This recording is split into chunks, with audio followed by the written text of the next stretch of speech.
यह प्रेस वार्ता एक बहुत महत्वपूर्ण विषय पे बुलाई गई है।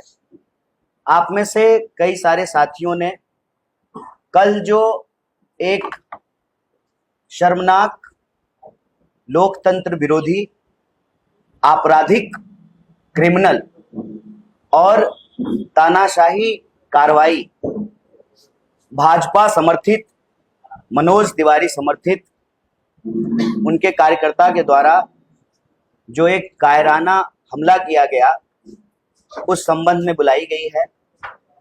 आप में से कई सारे मीडिया के साथी बार बार कॉल करके यह पूछ रहे थे कि क्या इंसिडेंट हुआ।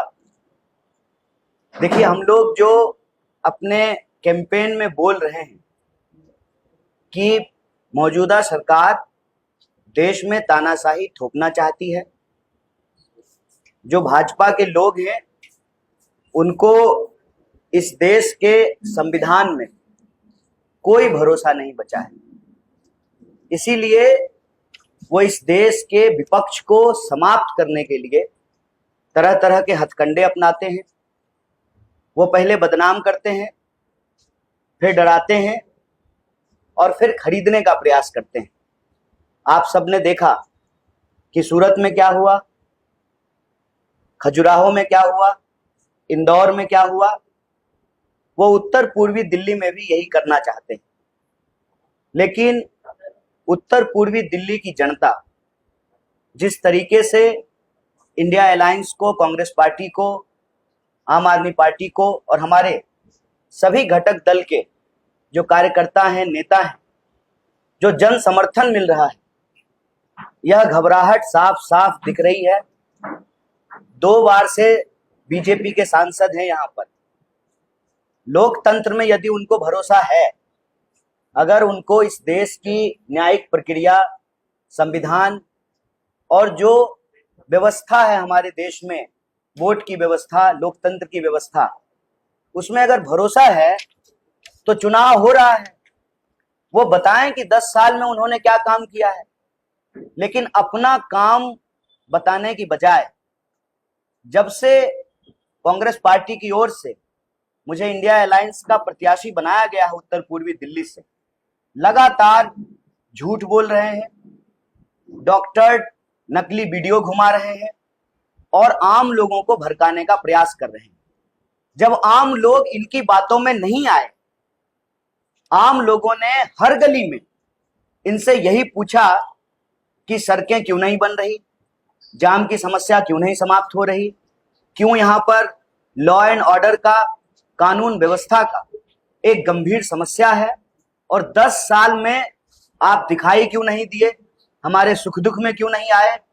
इन सवाल का जवाब जब देते इनको नहीं बन पा रहा है, तो अब ये बदनाम करने के बाद अब ये डराने की अपनी प्रक्रिया शुरू कर चुके हैं।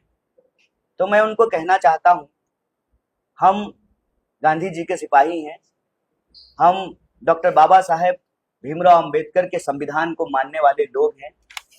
हमारे अंदर शहीद आजम भगत सिंह का साहस है। ये कितनी भी कोशिश कर लें, हम रुकेंगे नहीं। हम उत्तर पूर्वी दिल्ली की जनता के सवाल उठाते रहेंगे और हमारा सवाल उठाने का असर देखिए, 10 साल हो गए, 10 साल से सांसद हैं साहब, और 10 साल से प्रधानमंत्री जी, आदरणीय प्रधानमंत्री जी प्रधानमंत्री, एक बार भी उत्तर पूर्वी दिल्ली नहीं आए। ऐसा क्या हुआ है इस बार के चुनाव में कि प्रधानमंत्री जी भी सभा करने के लिए आ रहे हैं आज, और जहां प्रधानमंत्री जी सभा करने के लिए आ रहे हैं, आदरणीय प्रधानमंत्री जी, आप कहते हैं बेटी बचाओ बेटी पढ़ाओ, कल हमारे ऊपर हमला करने के प्रयास में एक जो महिला पार्षद है, छाया शर्मा, जिस वार्ड में प्रधानमंत्री जी आ रहे हैं उसी वार्ड की जो पार्षद है, उस महिला पार्षद पर भी अटैक किया गया, स्याही फेंकी गई। बाकी कंप्लेन उन्होंने पुलिस में कराई है। तो आप कहते हैं बेटी बचाओ बेटी पढ़ाओ, सड़क के किस तरफ आपके समर्थक हमला कर रहे हैं, सड़क के उस तरफ जो है आप आ रहे हैं। हम उम्मीद करते हैं कि प्रधानमंत्री जी इस बारे में एक शब्द बोलेंगे। देश के लोगों ने उनको अपना आशीर्वाद दिया, 2-2 बार प्रधानमंत्री बनाया। लोकतंत्र के द्वारा चुने हुए 140 करोड़ लोगों के प्रधानमंत्री हैं वो। उस पार्षद के भी प्रधानमंत्री हैं जिस पार्षद के ऊपर यह कायराना हमला किया गया है। मुझे उम्मीद है, मैं आशा करता हूं कि प्रधानमंत्री जी मंच से इसकी आलोचना करेंगे, इसकी निंदा करेंगे और अपने दोस्त जय शाह जी को, सॉरी माफ कीजिएगा, अमित शाह जी को, क्या कीजिएगा आजकल बेटा का नाम ही याद रहता है, अमित शाह जी को कहेंगे, गृह मंत्री हैं वो, कि पुलिस जो है इस पर कार्रवाई करेगी और इस इलाके में जो गुंडागर्दी फैलाने की कोशिश की जा रही है, जो आपराधिक माहौल पैदा करने की कोशिश की जा रही है, उस पर कानून जो है न्यायपूर्ण तरीके से कार्रवाई करेगी, निष्पक्ष तरीके से कार्रवाई करेगी। इस संबंध में हम आपको सिर्फ इतना कहने के लिए आए हैं कि 10 साल के सांसद के पास 10 काम नहीं है गिनाने को। कहते हैं कि 14,000 करोड़ खर्च किए, 14 पत्थर नहीं है शिलान्यास का और उद्घाटन का दिखाने को। इसीलिए जो सवाल हम उत्तर पूर्वी दिल्ली की जनता के हक के लिए पूछ रहे हैं, उन सवालों का जवाब देने के बजाय मुझे लगता है कि कहीं ना कहीं उनको लगने लगा है कि शायद उत्तर पूर्वी दिल्ली की जनता उनको स्वीकार नहीं कर रही है, इसीलिए वो यह कायराना पूर्ण आपराधिक हमला करा रहे हैं। लेकिन हम उनको कह दें कि हमारे पुरखों ने स्वतंत्रता सेनानी बनकर इस देश को आज़ादी दिलाई और हम संविधान सेनानी बनकर के इस देश के संविधान की रक्षा करेंगे। आपके कायराना हमले से, आपके द्वारा भेजे गए अपराधियों से, और अपराधी भी नमूना टाइप का, मतलब कुछ जो है लाइक मिल जाए, कुछ व्यूज मिल जाए, नमूना टाइप का।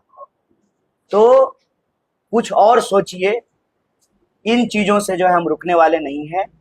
और आपके माध्यम से उत्तर पूर्वी दिल्ली की जनता से हम अपील करते हैं कि लोकतंत्र में आपके हाथ में ताकत है। आप इस गुंडागर्दी का जवाब 25 मई को अपने वोट से दीजिए, इस तानाशाही का जवाब अपने वोट से दीजिए। जिस तरीके से एक महिला पार्षद पे हमला किया गया है, छाया शर्मा जी के ऊपर, इसका जवाब अपने वोट से दीजिए। और 10 साल से जिन समस्याओं से आप जूझ रहे हैं, चाहे जाम की समस्या हो, ट्रैफिक की समस्या हो, सड़कें चौड़ीकरण नहीं हुई हो, पानी नहीं मिल रहा हो, जल भराव हो, जो भी परेशानी से आप जूझ रहे हैं, उसका जवाब वोट से दीजिए। और सांसद महोदय से यही कहेंगे, सांसद महोदय, आपने अगर काम किया है तो किसी भी मंच पे आकर के बहस कर लीजिए। ये गुंडा भेजने का क्या जरूरत है? बहस कर लीजिए, आप अपना काम गिना दीजिए। और आपने जो 2 गांव गोद लिए थे 2014 में, वो गांव हम घूम करके आए हैं। अगर आपने काम किया है तो अपना काम गिनाइए। विपक्ष को बदनाम करना, नकली वीडियो चलाना, गुंडे भेज करके लोगों को डराना और पैसे से खरीदने की कोशिश, ये हथकंडे हमारे ऊपर काम नहीं करेगा। हम लड़े थे और संविधान को बचाने के लिए, लोकतंत्र की रक्षा के लिए अपने आखिरी सांस तक संघर्ष करेंगे।